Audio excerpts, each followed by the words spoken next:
Have you ever just looked at a modern web app and thought, man, this has gotten complicated? It feels like to build even the simplest interactive thing, we're sending these massive bundles of code down to the browser. Well, what if I told you there's a growing movement that thinks the answer to all this complexity is actually hiding in the web's past? Okay, so let's just dive right in by looking at two pictures of the exact same website, just 23 years apart. On the left, you've got the source code for Google's homepage back in 2000. It's clean, it's HTML, it's readable. You can actually see what the form does. Now, look at the right. That's a tiny little piece of Google's homepage source today. It's just a wall of gibberish, right? An impenetrable chunk of minified JavaScript. So the huge difference between those two images comes down to one core idea: visibility. It's a simple but really powerful concept from the web's original design. It just means that you used to be able to view source and actually get it. You could understand how a page worked because all the interactions were declared right there in the HTML. So how on earth did we get from that beautiful, readable HTML to today's wall of code? The short answer is we wanted our websites to feel less like documents and more like snappy, responsive applications. You know, our quest for richer user experiences, things like search results that appear as you type, or feeds that update without a full page reload, that led directly to the rise of single-page applications, or SPAs. These are frameworks that basically download a big blob of JavaScript to your browser, and that code then takes over. It talks to the server by just swapping raw data, usually in a format like JSON. And this created this fundamental fork in the road for how we build stuff for the web. In the SPA world, the main thing coming from the server is just data, and all the logic to turn that data into a user interface lives in all that heavy JavaScript on your machine. So visibility is super low. The hypermedia approach, on the other hand, keeps the logic on the server, and the server sends back bits of HTML that are ready to go. But here's where it gets interesting. A counter movement is gaining some serious ground. It's looking back at the web's original architecture to solve these very modern problems of complexity, performance, and just making developers' lives easier. Now, this whole comeback is powered by a pretty simple but incredibly powerful idea. It's called a generalized hypermedia control, which I know sounds super academic. But all it really means is this.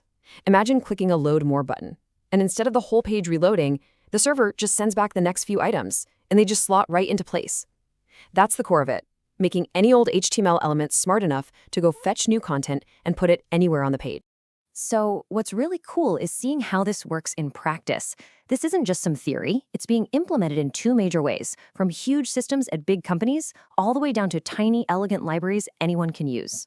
So on one end of the spectrum, you've got what's called formal server-driven UI, or SDUI. This is the big guns approach used by companies like Airbnb and Faire. As you can see, it's a very structured system.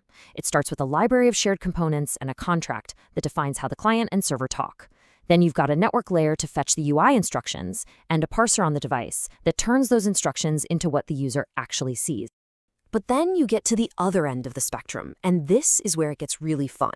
Check out this library called HTMX. Look at this single line of HTML. With just a few of those special HX attributes, you've created a live search bar. Seriously, HX get tells the input where to send the search query. HX trigger tells it when, in this case, as you type. And HX target tells it where on the page to stick the HTML results it gets back. All of that interactivity with zero custom JavaScript. It's incredible. And this right here, this leads to what is probably the biggest mental shift for developers who are used to working in that SPA world. It completely flips a core programming concept on its head. They always ask this one crucial question.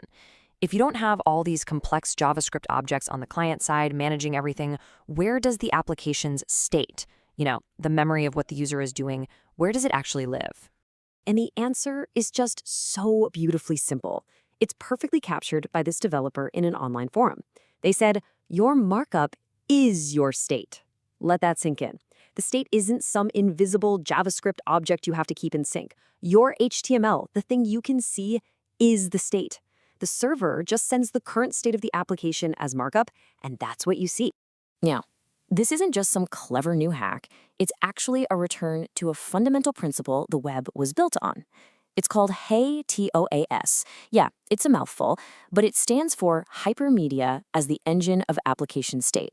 And all it really means is that when the server sends you a piece of UI, like a product page, it also sends all the possible actions you can take, like add to cart or view reviews. And they're embedded right there in the HTML as links and buttons. The UI itself tells you what you can do next. Okay, so let's get to the bottom line. What do we actually gain by embracing this old is new philosophy? Why should we even bother going back to sending HTML from the server? Well, the benefits are pretty compelling. First off, because you're sending way less JavaScript, you get smaller client bundles, which means faster load times. Your security is enhanced because your important business logic stays safe on the server, not exposed in the browser. This leads to way simpler code bases, no more wrangling complex client-side state. That, in turn, boosts team agility because back-end and front-end developers can work more independently. And at the end of the day, it all adds up to improved reliability. And this is not just some niche academic idea. This whole server-centric paradigm is already battle-tested at a massive scale.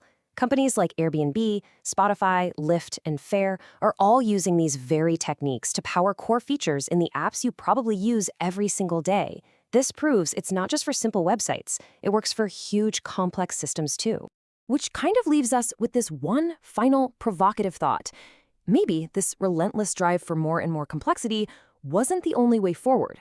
Perhaps the best way to build the next generation of the web is to take a disciplined step back, armed with all the wisdom we've gained, and just embrace the power and the simplicity that was there all along.